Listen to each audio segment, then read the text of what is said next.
Hello viewer. So இந்த வீடியோவில் பார்த்தீங்கன்னா தண்டகாரண்யம் படத்தோட ரிவ்யூ வெறும் 5 நிமிஷத்தில் பார்க்க போகிறோம். So let's get in to the video without any delay. So இந்த படத்தோட கதை என்ன அப்படின்னு கேட்டிங்கன்னா, நம்ம படத்தோட ஹீரோ பார்த்தீங்கன்னா ஒரு ஊரில் பார்த்தீங்கன்னா சாதாரணமாக பையனாக பார்த்தீங்கன்னா சுற்றிட்டு இருக்காரு. அவருக்கு ஒரு ஆசை, எப்படியாவது நம்ம கவர்மெண்ட் வேலை கிடச்சிட்டு அந்த கவர்மெண்ட் வேலையோட நம்ம ஊரில் பார்த்தீங்கன்னா கெத்தாக வந்து இறங்கணும்டா அப்படின்னு சொல்லிட்டு அவருக்கு ஒரு ஆசை. அண்ட் அதுக்கேற்ற மாதிரி அவருக்கு ஒரு அப்பாயின்மெண்ட் ஆர்டர் கிடைக்கிது. ஐ மீன் அந்த ஒரு கேம்பில் பார்த்தீங்கன்னா அவருக்கு ட்ரைனிங் எடுக்கிறதுக்கான ஒரு ஆர்டர் கிடைக்கிது. அண்ட் அதுக்கேற்ற மாதிரி அவர் போகிறாரு.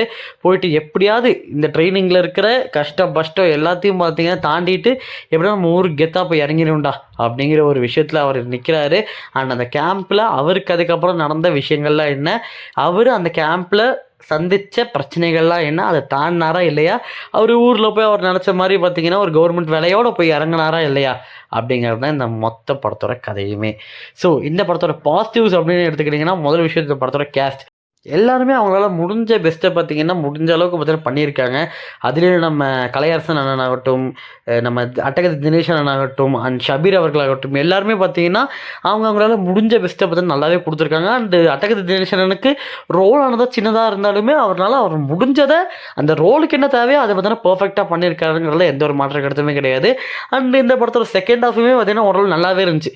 ஏன்னா இது ஒரு எமோஷனல் கண்டென்ட் உள்ள ஒரு ஃபிலிம், அது ஒரு எப்படி சொல்கிற கான்ட்ரவர்சியலான ஒரு கண்டென்ட் அப்படிங்கும்போது அந்த செகண்ட் ஹாஃப் பார்த்தீங்கன்னா ஓரளவுக்கு நல்லாவே இருந்துச்சு. அந்த செகண்ட் ஹாஃப் பார்த்தீங்கன்னா கார்வ் பண்ண விதமாகட்டும், அந்த ஒரு எமோஷனல் கண்டென்ட்ஸை பார்த்தீங்கன்னா ஒர்க் அவுட் பண்ண விதமாகட்டும், எல்லாமே பார்க்கும்போது பார்க்கவே கொஞ்சம் இன்ட்ரெஸ்டிங்காக இருந்துச்சு. அது டுவோர்ட்ஸ் த கிளைமேக்ஸில் பார்த்தீங்கன்னா எமோஷனலில் நிறைய பேத்துக்கு ஒர்க் அவுட் ஆகும். And it's a subjective thing. அது நிறைய பேத்துக்கு ஒர்க் அவுட் ஆகலாம், நிறைய பேத்துக்கு ஒர்க் அவுட் ஆகவும் போகலாம். ஒர்க் அவுட் ஆகாட்டி அது கொஞ்சம் பிரச்சனை தான். பட் ஒர்க் அவுட் ஆச்சுன்னா then it's a great end to the film. And ஒரு ரியல் ஸ்டோரியை பேஸ் பண்ணி ஐ திங்க் அந்த ஒரு விஷயத்தை மட்டும் பேஸ் பண்ணி எழுதியிருப்பாங்கன்னு நினைக்கிறேன்.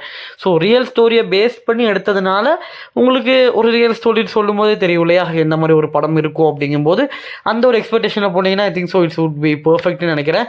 சரி, இந்த படத்தோட நெகட்டிவ்ஸ் என்ன அப்படின்னு கேட்டிங்கன்னா, இந்த படத்தோட ஃபர்ஸ்ட் ஹாஃப் ரொம்பவே ஸ்லோவான ஃபர்ஸ்ட் ஹாஃப், இழுத்தடிக்கிறாங்கன்னு சொல்லலாம். லிட்டரலி சொல்லணும்னா இழுத்தடிக்கிறாங்கன்னு சொல்லலாம். அந்த ஃபஸ்ட் ஹாஃப் தாண்டினா தான் அந்த செகண்ட் ஹாஃப்குள்ளே நுழைய முடியுது அப்படின்னு சொல்லலாம். செகண்ட் ஹாஃப் கூட போகிறது தெரிலன்னு வச்சுக்கோமே. ஆனால் ஃபர்ஸ்ட் ஹாஃப் பார்த்தீங்கன்னா உண்மையாக சொல்கிறேன், ஒரு நல்ல ஒரு லேகே உங்களால் நல்லா ஃபீல் பண்ண முடியும். அண்ட் பயங்கரமாக இழுத்தடிக்குது. பட் அதை நீங்கள் எக்ஸ்பீரியன்ஸ் பண்ணி போயிட்டீங்கன்னா ஒரு நல்ல ஒரு செகண்ட் ஹாஃப், அது உங்களுக்கு எமோஷ்னல் ஒர்க் ஆகும்னா, லிட்ரலி அது திருப்பி சொல்கிறோம், உங்களுக்கு எமோஷன் ஒர்க் ஆகும்னா உங்களுக்கு செகண்ட் ஹாஃப் ஒர்க் ஆகும்.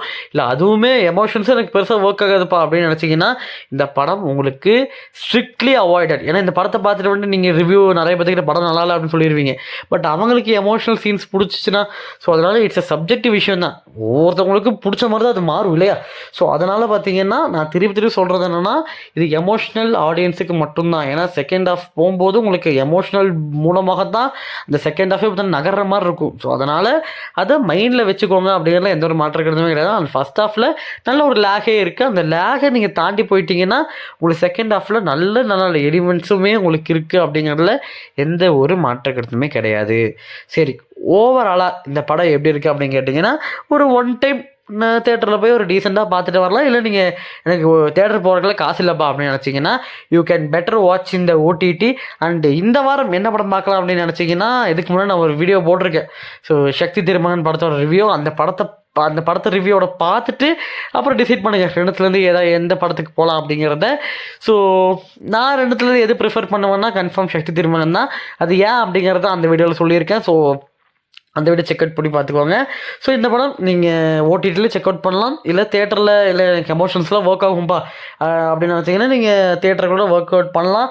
ஸோ இட்ஸ் ஆல் அப்பான் உங்கள் டிசிஷன் தான், உங்கள் ஒப்பீனியன் தான். இதில் எந்த ஒரு சந்தேகமும் கிடையாது. சரி, இந்த படத்துக்கு நம்ம கொடுக்குற ரேட்டிங் எவ்வளோ அப்படின்னு கேட்டிங்கன்னா 3.59 அவுட் ஆஃப் 5. ஸோ 3.5 கொடுக்குறேன். 5க்கு ஏன்னா எனக்கு பெருசாக அந்த எமோஷன்ஸ் சில இடத்துல ஒர்க் ஆகும், சில இடத்துல ஒர்க் ஆகலாம். அந்த லேகான விஷயம்லாம் சேர்த்து ஒரு 3.5 அவுட் ஆஃப் 5 பர்ஃபெக்டாக இருக்கும் அப்படின்னு நான் நினைக்கிறேன். ஸோ நீங்கள் டிசைட் பண்ணுங்கப்பா, சக்தி திருமகனா இல்லை தண்டகாரண்யமா இந்த வாரம் உங்களோட என்டர்டெயின்மெண்ட்டுக்குன்னு சொல்லிட்டு. ஸோ அடுத்த வீடியோ சந்திக்கிற வரைக்கும் நன்றி.